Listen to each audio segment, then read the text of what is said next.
یعنی تطیانوس ہے جس کو ہم نے حضرت عیسیٰ علیہ السلام کے قتل کے لیے بھیجا تھا۔ یہ ماجرا دیکھ کر تمام یہودی پریشان ہو گئے اور دو گروہوں کے اندر تقسیم ہو گئے اور تمام یہودی آپس میں لڑنے اور جھگڑنے لگے۔ اسی لڑائی کے اندر بہت سارے یہودیوں کا قتل عام ہوا، جس طرح کہ اللہ تبارک و تعالیٰ سورہ نساء کے اندر فرماتا ہے کہ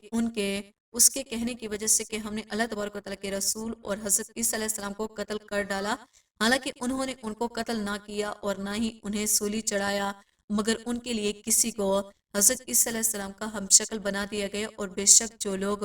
ان کے بارے میں اختلاف کر رہے ہیں وہ شک میں پڑے ہوئے ہیں، ان کے پاس کچھ بھی علم نہیں، مگر یہ لوگ گمان کی پیروی کر رہے ہیں۔ بلکہ اللہ تبارک و تعالیٰ نے حضرت عیسیٰ علیہ السلام کو آسمان کی طرف اٹھا لیا تھا اور یقیناً وہ قتل نہیں کیے گئے، اور اللہ تبارک و تعالیٰ غالب حکمت والا ہے۔ حدیث نبوی ہے کہ نبی کریم رؤوف الرحیم صلی اللہ علیہ وآلہ وسلم نے ارشاد فرمایا کہ حضرت عیسیٰ علیہ السلام قیامت سے پہلے زمین پر تشریف لائیں گے اور سنت نبوی کے مطابق زندگی گزاریں گے۔ حضرت عیسیٰ علیہ السلام ہی صلیب کو توڑیں گے اور دجال کا جڑ سے خاتمہ کریں گے، اور حضرت عیسیٰ علیہ السلام تقریباً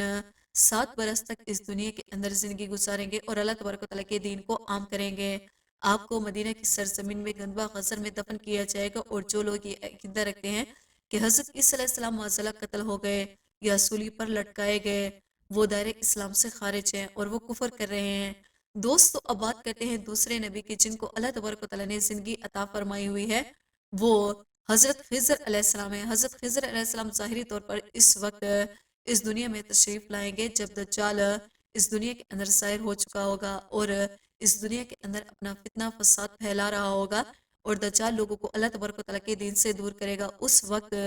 حضرت خضر علیہ السلام ان لوگوں کو اللہ تبارک و تعالیٰ کے دین کا حکم دیں گے اور ان کو اللہ تبارک و تعالیٰ کی واحدیت کی طرف بلائیں گے۔ اور ایک دوسری روایت میں آتا ہے کہ حضرت محمد مصطفیٰ صلی اللہ علیہ وآلہ وسلم اپنے صحابہ کرام کو حضرت خضر علیہ السلام کا قصہ سنا رہے تھے کہ آپ نے فرمایا کہ حضرت خضر علیہ السلام کا باپ ایک بادشاہ تھا جو حضرت خضر علیہ السلام کو اپنی بادشاہت سے نوازنا چاہتا تھا، لیکن حضرت خضر علیہ السلام کو دنیا کی بادشاہت پسند نہ آئی، تو حضرت خضر علیہ السلام نے اپنے والد کی سلطنت کا جانشین بننے سے انکار کر دیا اور اپنے والد گرامی سے ناراض ہو کر جنگلوں کی طرف چلے گئے جہاں ان کو کوئی بھی ڈھونڈ نہ سکا، اور وہاں آپ عبادت الہی میں مصروف ہو گئے۔ اسی دوران آپ کا گزر آب ایک آب حیات کے چشمے سے ہوا، اسی چشمے سے پانی پی کر آپ تاحیات زندہ رہنے میں کامیاب ہو گئے، اور آپ کی تاحیات زندہ رہنے کا ذکر کافی روایات میں ملتا ہے، جس طرح کہ حضرت انس رضی اللہ تعالیٰ عنہ نے ایک روایت نقل کی ہے کہ جب اللہ کے پیارے نبی حضرت محمد مصطفیٰ صلی اللہ علیہ وآلہ وسلم کا ظاہری وصال ہوا تو ایک بزرگ سارے مجمع سے ہوتا ہوا حضور انور صلی اللہ علیہ وآلہ وسلم کے جسم انور کے پاس آ کر رک گیا۔ اس وقت اس شخص نے کچھ پڑھا اور واپس چل دیا۔ اس کی جانے کے بعد وہاں موجود صحابہ کرام نے پوچھا کہ یہ شخص کون تھا، تو اس وقت اس مجمع میں موجود کوئی بھی انسان اس شخص کے بارے میں علم نہیں رکھتا تھا، تو اس وقت حضرت علی رضی اللہ تعالیٰ عنہ بولے کہ اس شخص کو میں جانتا ہوں، یہ حضرت خضر علیہ السلام ہے۔ حضرت خضر علیہ السلام اللہ تبارک و تعالیٰ کے حکم سے مصیبت زدہ لوگوں کی رہنمائی کرتے ہیں، اور حضرت خضر علیہ السلام لوگوں کے اصلاح کر کے ان کو اللہ تبارک و تعالیٰ کے حکم کے مطابق زندگی بسر کرنے کا حکم دیتے ہیں۔ اور حضرت خضر علیہ السلام بہت ہی نیک اور خدا ترس انسان ہیں، اور بعض روایات کے اندر حضرت خضر علیہ السلام کا ذکر حضرت ذوالقرنین علیہ السلام کے ساتھ بھی ملتا ہے کہ حضرت خضر علیہ السلام حضرت ذوالقرنین علیہ السلام کے ساتھ ہی کسی سفر پر گئے اور وہاں پر آپ نے آب حیات پیا، جس کی وجہ سے آپ کو تاحیات زندہ رہنے کا موقع ملا۔ دوستو حضرت عیسیٰ علیہ السلام اور حضرت خضر علیہ السلام کے بعد تیسرے زندہ نبی کا ذکر ملتا ہے، وہ حضرت الیاس علیہ السلام ہے۔ آپ کا ذکر قرآن پاک میں تو کئی جگہ پر موجود ہے، جس طرح کے تفسیر میں بیان کیا گیا ہے کہ حضرت علی رضی اللہ تعالیٰ عنہ کو ایک نورانی گھوڑے پر بٹھا کر آسمانوں کی طرف لے جایا گیا، جس طرح کہ حضرت انس رضی اللہ تعالیٰ عنہ سے روایت ہے، وہ فرماتے ہیں کہ میرا اور حضرت محمد مصطفیٰ صلی اللہ علیہ وآلہ وسلم کا گزر ایک پہاڑی سے ہوا، وہاں سے گزرتے ہوئے ہمیں ایک آواز سنائی دی کہ اے اللہ تبارک و تعالیٰ مجھے بھی حضرت محمد مصطفیٰ صلی اللہ علیہ وآلہ وسلم کا امتی بنا دے۔ یہ آواز سنتے ہی اللہ تبارک و تعالیٰ کے نبی نے مجھے یہ حکم دیا کہ اے انس رضی اللہ تعالیٰ عنہ اس آواز کا پتہ لگاؤ کہ یہ کون ہے۔ حضرت انس رضی اللہ تعالیٰ عنہ بیان فرماتے ہیں کہ جب میں اس پہاڑی کے اندر گیا تو میں نے دیکھا کہ ایک سفید پوش بزرگ اللہ تبارک و تعالیٰ کی عبادت میں مشغول تھا۔ جب اس نے مجھے دیکھا اور کہا کہ اے بندے تو محمد صلی اللہ علیہ وآلہ وسلم کا صحابی ہے، تو اس وقت حضرت انس رضی اللہ عنہ نے جواب دیا جی ہاں، اس بندے نے کہا کہ میرا سلام محمد صلی اللہ علیہ وآلہ وسلم کو پہنچا دو، اور محمد صلی اللہ علیہ وآلہ وسلم کی بارگاہ میں عرض کرنا کہ حضرت الیاس علیہ السلام آپ کو ملنا چاہتے ہیں۔ میں نے واپس آ کر حضرت الیاس علیہ السلام کا پیغام حضور اکرم صلی اللہ علیہ وآلہ وسلم کی خدمت میں پیش کیا، تو حضور پاک صلی اللہ علیہ وآلہ وسلم میرے ساتھ وہاں چلے گئے۔ جب ہم لوگ حضرت الیاس علیہ السلام کے پاس پہنچے تو میں پیچھے کھڑا ہو گیا۔ حضور پاک صلی اللہ علیہ وآلہ وسلم اور حضرت الیاس علیہ السلام کافی دیر تک آپس میں بات چیت کرتے رہے۔ اللہ تبارک و تعالیٰ کی طرف سے ان پر آسمانوں سے کھانا نازل ہوا،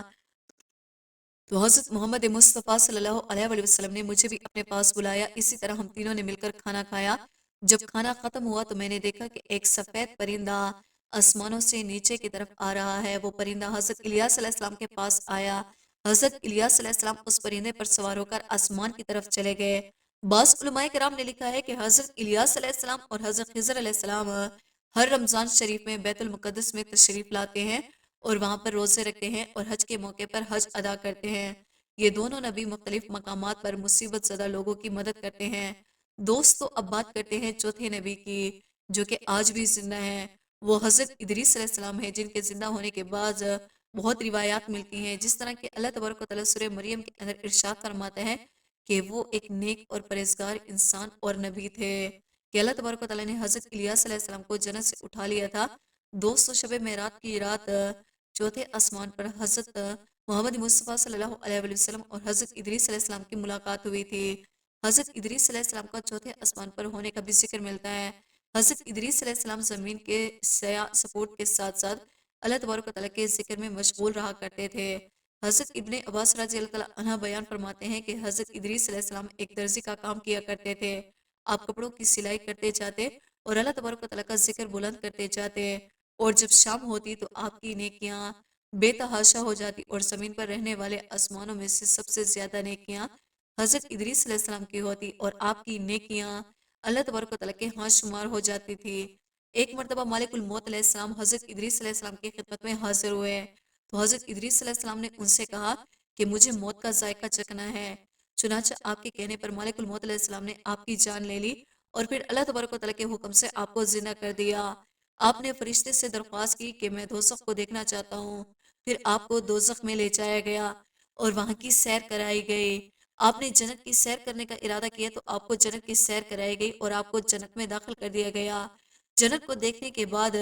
حضرت ادریس علیہ السلام نے یہ فیصلہ کیا کہ اب میں یہیں پر رہنا پسند کروں گا۔ چنانچہ فرشتے نے آپ کو کہا کہ آپ اپنے مقام کی طرف واپس چلے جائیں۔ اسی وقت اللہ تبارک و تعالیٰ کی طرف سے اس فرشتے کو یہ حکم ہوا کہ حضرت ادریس علیہ السلام کو یہیں پر رہنے دیا جائے۔ اسی طرح جب حضرت ادریس علیہ السلام نے موت کا مزہ چکھا تو اللہ تبارک و تعالیٰ کا وہ حکم بھی پورا ہو گیا کہ ہر جان نے موت کا ذائقہ چکھنا ہے۔ چنانچہ حضرت ادریس علیہ السلام کی جب روح قبض کر لی گئی تو اللہ تبارک و تعالیٰ کے اس حکم کی تعمیر ہو گئی کہ پھر دوبارہ زندہ ہو کر آپ جنت میں داخل ہو گئے، اور حضرت ادریس علیہ السلام نے جنت ہی میں ٹھہرنے کا ارادہ کیا تو اللہ تبارک و تعالیٰ نے آپ کی اس خواہش کو پورا کر دیا۔ دوستو امید کرتے ہیں ہماری آج کی ویڈیو آپ کو پسند آئی ہوگی۔ ویڈیو کو لائک اور سبسکرائب کرنا نہ بھولیے گا۔